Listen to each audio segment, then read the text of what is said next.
Hello and welcome to Fatito's Gang. I'm Nenna Jimmy. A little healthy competition doesn't hurt. In fact, competition is a strong driver for positive change and growth in many economies around the world. So how can Nigerian states specifically adopt this method? That's the topic for today. Please stay tuned.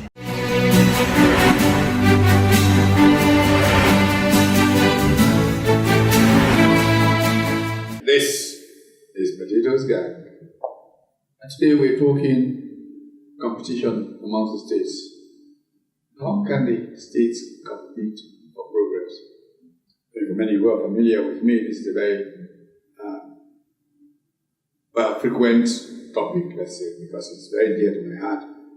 It's at the heart of what we talk about when we deal with federalism and whether federalism is working in Nigeria or not. It used to be that the states were arena for competition about who would most bring progress to their people. I was very privileged, very fortunate to come from a state called Midwest, or a region called Midwest that became Bendel State. Among the regions, it was the smallest, but it was one of the most effective in many things. In sports, it dominated the country. I think back in the 70s, when the census of the higher public service was done, most of the country's permanent secretaries came from that small region. I think that's where the whole idea of federal character began to, because we were shocked. How can most of the ambassadors, career ambassadors, most of the permanent secretaries come from this region? That spirit that that state generated defined many things. At the end of the Civil War, the struggle to revive the University of Nigeria, it wasn't the federal government that did anything. It was a region called Midwest, led by Samuel Osaigbogbo Lomudia, who moved in to support the University of Nigeria's revival. University of Benin, he created literally out of nothing, Midwest Institute of Technology, and all of that. And people from other states envied and wanted to compete. And this business of competition goes even further. Back in the self-government era in colonial Nigeria, one of the critical issues was which region is outdoing the other. Come to industrialization. Obafemi Awolowo was first to move the Ikeja industrial estate. Okpara quickly responded with Aba and Port Harcourt. Kaduna got Kakuri Industrial Estate, of course, Bomba and Kano from the Sadauna, and this spirit of competition led to growth and development. Of course, my favorite example was WNTV, 1959, first television station in all of Africa. Ibadan had TV before Brussels, before Dublin. Once they went live, Okpara could not be stopped. He went so fast. And WNTV, their payoff line, I like to remind people all the time. I lived in Ibadan myself during those years. WNTV, first in Africa. Of course, Okpara had to respond as quickly as possible, and that in Enugu was second to none. Today, we just have a club of people who go to a FAC account meeting and share. My favorite illustration of how strange the whole thing is that my old state being split into two, Edo, Delta. I come from the Delta side. Across the river from us, there's Anambra. When Delta gets 14 point something billion in federal allocation, Anambra gets 2 point something. Edo probably gets 3. Both sides look like heaven on the two sides of hell. Because the other one, nothing has happened. And there's no sense of shame in it. So what happened? What went wrong in Nigeria? That the shame of not doing as well as your neighbor does not seem to exist anymore. I think it's still very slow. started, what academics have articulated to be the military incursion, what we had in then Obede But there in sports, everything. We are fully Afuze Stadium and what have you, has trickled down to a competitive index that was carried out by an agency, perhaps for the first time in many years, in the last quarter of 2017, and where they now looked at the 36 states as we have them now, and ranked Lagos as the most competitive. Of the 36, including Federal Capital Territory, we had Lagos,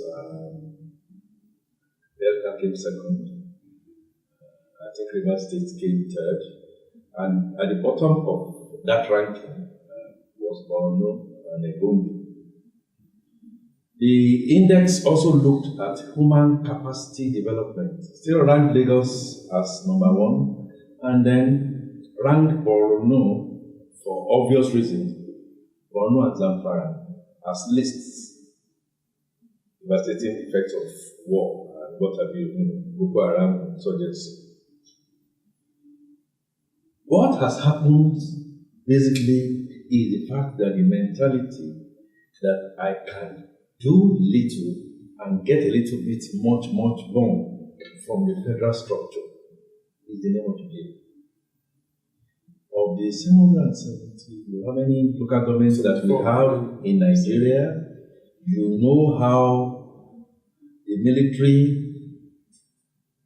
did their tilting, and then we had quite a number of states up there, up north. I schooled in the north, so I can speak from first experience. School in ABU, and I can tell you that majority of the local governments that we have up north come to work perhaps once at the end of a quarter. When they do this fair allocation, the thing comes to the states, the thing is distributed and everybody goes. How do you expect productivity in such a situation? It is terrible, and I think the structure is faulty.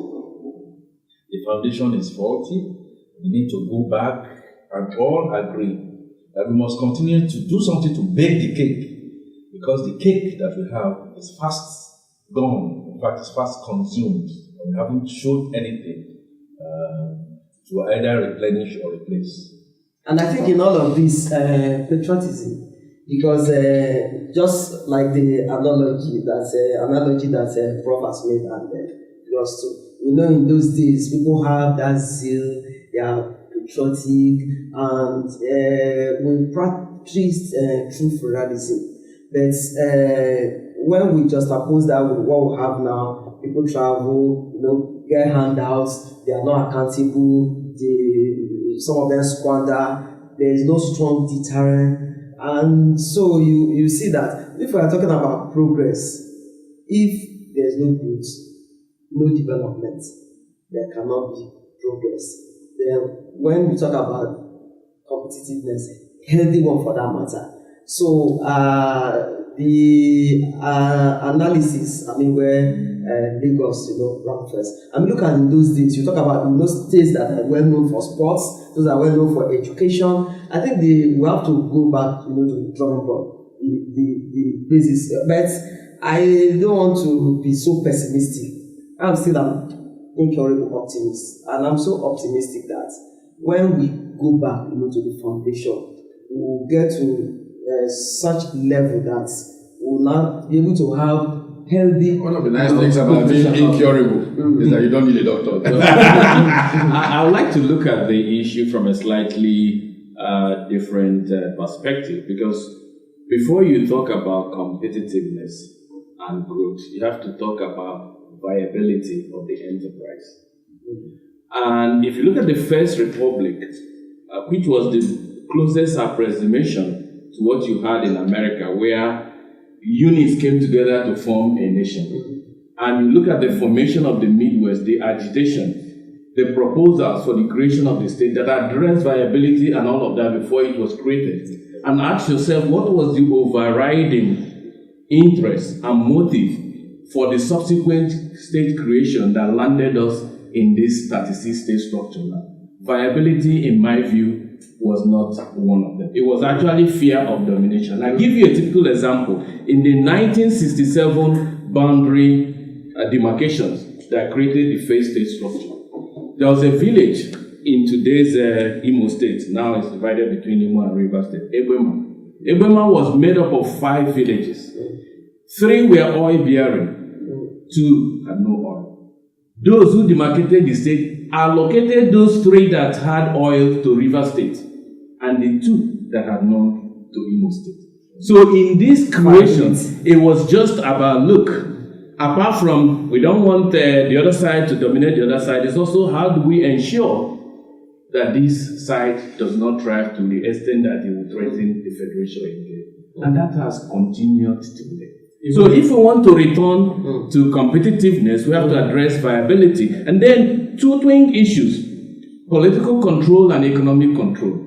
Politics is local. When there's no sense of ownership by the locals, it becomes like a goat fed by many people that usually starve, because there is no feeling that this is ours, because the minerals in the state are exploited by the center, the distribution of resources so why will I work hard? Why would the patriotism you're talking about come in? So these are the root of the issues we have to return. Okay, let's take a break. When we come back, let's get to those roots.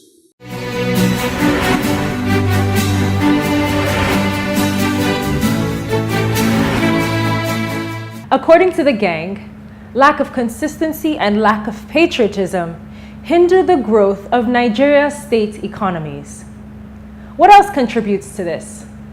Let's take it to the streets and hear from you. When the government is saying that way, it will be reduced. We don't want people that are just striving to get there. The problem of Nigeria is not that our economy is not diversified. We have a diversified economy. It's the people that are not diversified, including our leaders. And one of the major problems of this country is FAAC, the fact that every governor could go back to Abuja to go and ask for money every month makes them lazy. They are not even looking at the things they can make money from in their own community or in their own state, tourism, agriculture, and all those things. Every state is supposed to be, to a reasonable extent, autonomous in financing. There are 2 things that would actually enhance this. Number one is for the states to be able to look inward at the enormous resources that are bound within the state and think about how to maximize the potentials within the state. And number 2 is the fact that the federal government is encouraging this in a way by giving handouts and not even ensuring accountability of these handouts.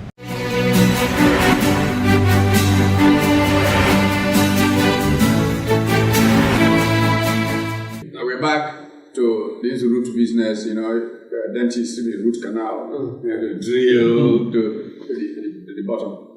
Yes, viability has been a big question, but the fact of oil and the center's choice to ganache what used to be 50% of the region's holding has led everybody to Father Christmas that will send us something. In fact, we can go and collect our prebends from the vicar, which is how Richard Joseph derived his concept of bureaucratic prebendalism. Nigeria as a country of people sharing the national cake. We are reaching the end of the age of oil. There won't be prebends to share out very soon. And we are creating dependent regions, if you want to call them, the states, whatever you choose to call them. What kinds of problems do you think we will be seeing if the states don't learn to compete? Again, liability, as former Akwa Ibom governor, Obong Victor Atta will argue, that it doesn't matter the size of the state. If you are a small state with no resources, you want to behave like Lagos, you will just get what you want. And he likes to give the example of a state in the US that the governor is not paid half of what the mayor of New York earns to show that you cut your coat according to your cloth. In fact, the governor was so poorly paid that his wife had to take up a job as a waitress to supplement their income. So, if we stay with a sense that creative-minded people can create, no matter their size, their own kind of economy, could the problem not be the failure of creative leadership?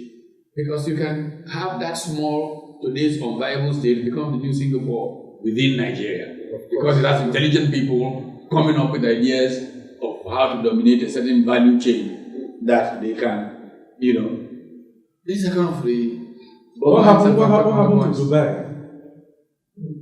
Why can't a landlocked state in the southeast, in central, or in any of the northern regions turn into a kind of food basket that will feed the whole of Nigeria and beyond? I think we need critical thinkers. I think we need samurais. But you see, when you talk about critical thinking, you raise a very important point. Nigeria's political culture is anti-intellectual. Basically, it's scared of people who think. That's correct. The politicians don't think that we know. And I can say that to their faces, all of them. They don't think, and they're afraid of people who think. So I keep wanting us to go back to where the rain started hitting us. Creativity, there is no human being that is not endowed with some creative spirit. But the difference between who exercises his or her creativity and who doesn't is the space available for creativity. The Nigerian space has been so bifurcated and controlled that there's actually no space. So you set up an enterprise and you manage your staff in a way that they are all afraid to do anything. And then you call them dunces and sack them. The same set of staff go to another place where they have a space to accept. You want to bring them back. We have to start asking what is suffocating the Nigerian space that prevents creativity, corruption, finding space, cheap money selling. Okay. And one thing is that the journey of 1,000 miles starts with one step.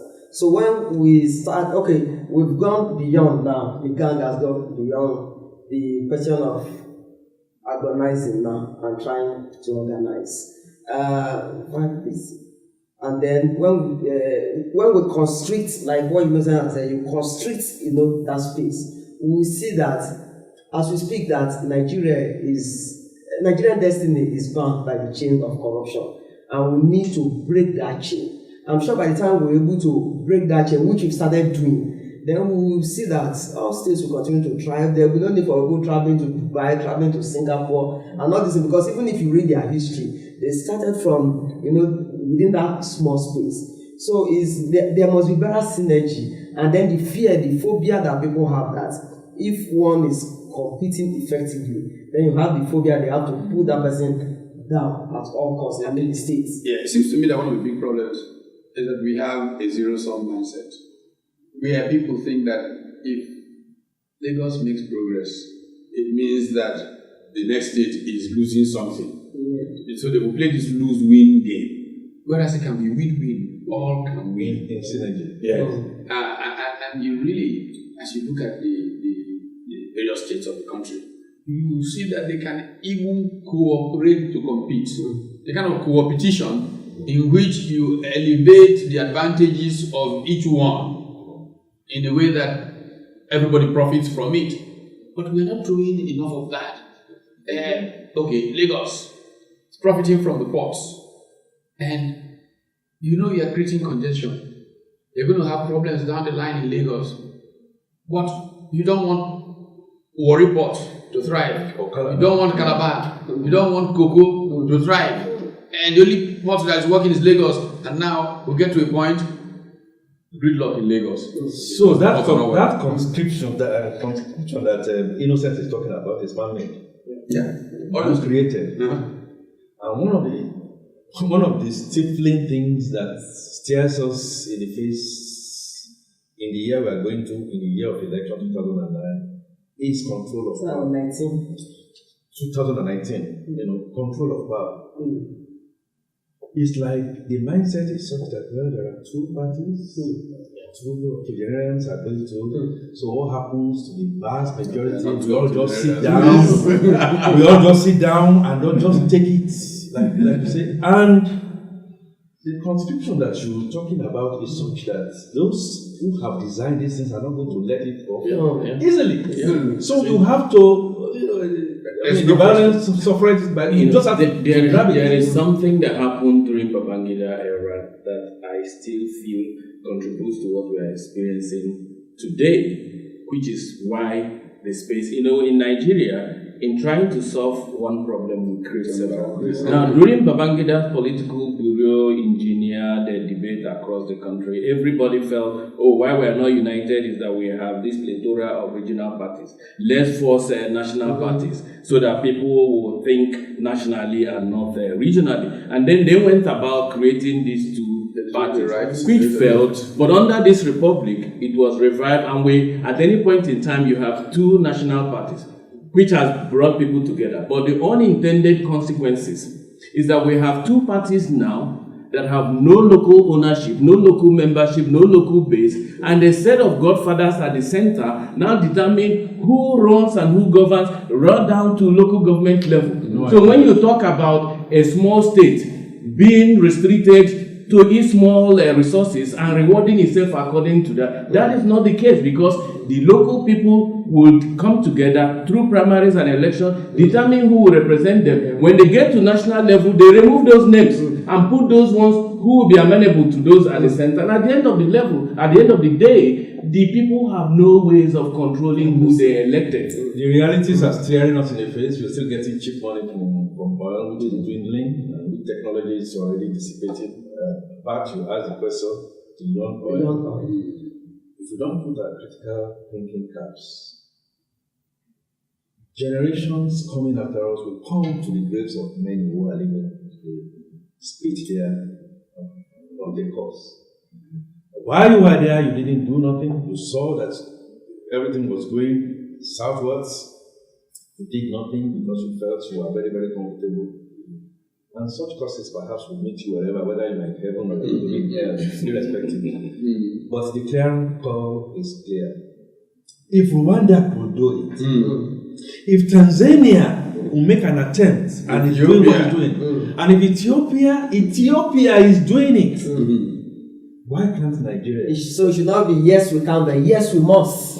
Okay, you heard it. All states, yes you must rise and do something.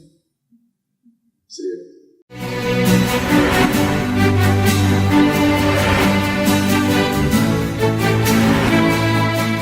The gang makes a solid point. Negative effects of not having competition among states include gridlocks in major cities, as well as a general imbalance of resources. Well, that's all that we have time for today on Patito's Gang.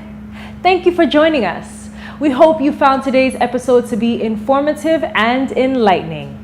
Join the conversation. Be sure to follow us on all our social media pages displayed right there on your screen. I am Nenna Jemye, and until next time, take care and be well.